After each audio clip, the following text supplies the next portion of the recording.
صباح الخير. تعرفوا على لوسي، كلبة صغيرة فضولية تحب المغامرات. اليوم المرج يخفي سراً متلألئاً خصيصاً لها.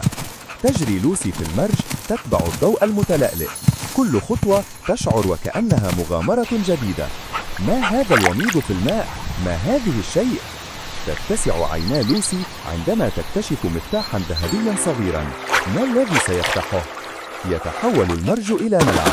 تقفز لوسي تبتل بالماء وتجري ضاحكة أثناء مطاردة أصدقائها الخياليين من مخلوقات الغابة. وعندما تغرب الشمس تجلس لوسي بفخر وهي تحمل مفتاحها الذهبي. تخفق قلوب لوسي بحماس. هل سيفتح هذا المفتاح الذهبي الباب المخفي؟ تقترب بحذر متحمسة لاكتشاف السر الكامن بداخله.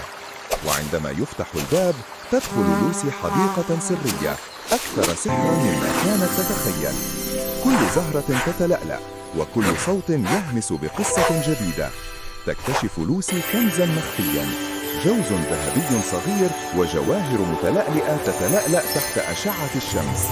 من المغامرات الجديدة في انتظارها غداً.